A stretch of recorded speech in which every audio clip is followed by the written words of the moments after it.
নমস্কার, আমি জ্যোতিশ্রী তপন। আজকে আমি আপনাদের কুম্ভ রাশি নিয়ে একটু আলোচনা করব। কুম্ভ রাশির পরিস্থিতি কেমন, নেক্সট টাইমটা কেমন যাবে, সেই বিষয়ে কিছু আলোচনা আপনাদের সঙ্গে করব। এখন অ্যাট প্রেজেন্ট টাইমটা কুম্ভ রাশির অবস্থান খুব একটা ভালো নয়, যেহেতু কুম্ভে শনি আছে এবং দ্বিতীয়ায় রাহু আছে। এই জন্যে কুম্ভ রাশি এখন যেহেতু রাশিতে শনি বসে আছে, এখন কুম্ভ রাশির পূর্ণমাত্রায় সাড়ে চলছে।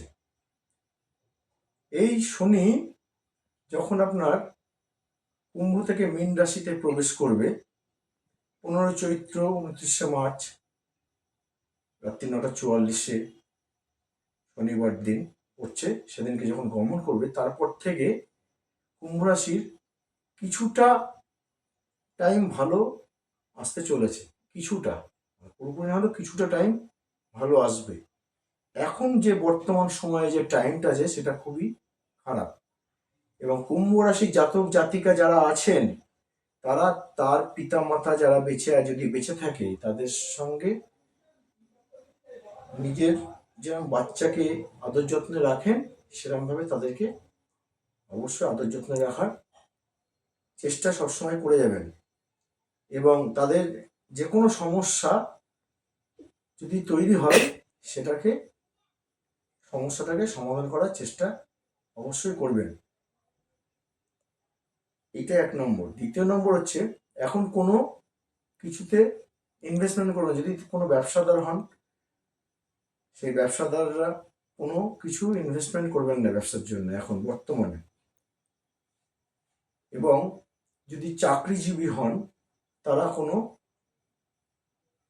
নেগলিজেন্সি কোনো কিছু চাকরির মধ্যে যেন না করেন, কেননা যেহেতু গোচরে এখন কুম্ভ রাশির অবস্থান খুব একটা ভালো নয়।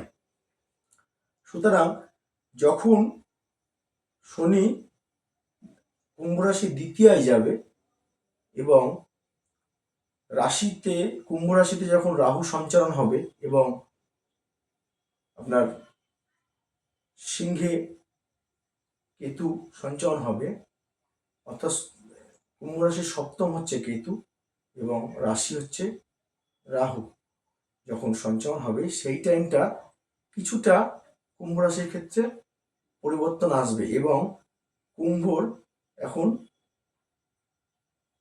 বৃহস্পতি আছে, বৃহস্পতি যখন আপনার মিথুন রাশিতে গমন করবে তখন কিছুটা পরিবর্তন কুম্ভ রাশি কিন্তু অবশ্যই দেখা দেবে। এবং সেই টাইমে আপনারা যদি কোনো কিছু ইনভেস্টমেন্ট করেন ব্যবসায়, সেক্ষেত্রে কিছুটা হবে। এবং এখন যে টাইমটা আপনাদের চলছে সেই টাইমটা মোটেও ভালো নয়। এই টাইমে আপনাদের অনেক রকমের বদনাম হবে, অর্থকরী ব্যয় হবে, এইসবগুলো ঘটনাগুলো ঘটবে। কিন্তু ট্রানজাকশন হওয়ার পর থেকে কিছুটা সুরাহা আপনাদের দেবে। সুতরাং কুম্ভ রাশি মানুষ যারা আছেন তারা কিন্তু এখন অনেক কিছু মেনে চলতে হবে আপনাদের। অনেক কিছু ডিফেন্সিভ গেমগুলো আপনাদের খেলাটাই মনে হয় মঙ্গলদায়ক হবে। সুতরাং কুম্ভ রাশির নেক্সট যেটা আমি বললাম বিষয়টা, সেটাতে আপনার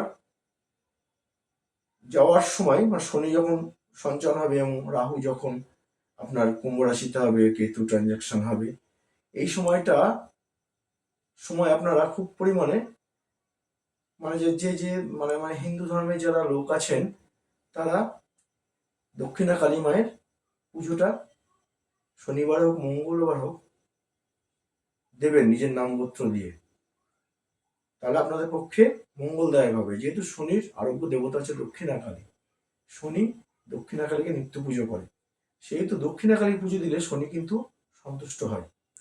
সুতরাং আপনাদের এই শনি সম্বন্ধে এবং রাহু সম্বন্ধে গোচর ভিত্তিক বিষয় যেটুকুনি বললাম,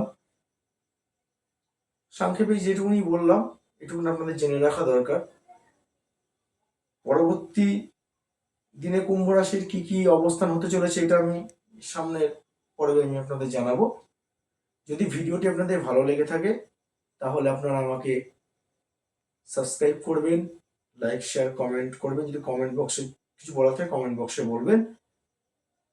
আর একটা জিনিস হচ্ছে, মানুষ যারা আছেন আমাদের পৃথিবীতে, তাদের দুটো তিনটে জিনিস জানা দরকার।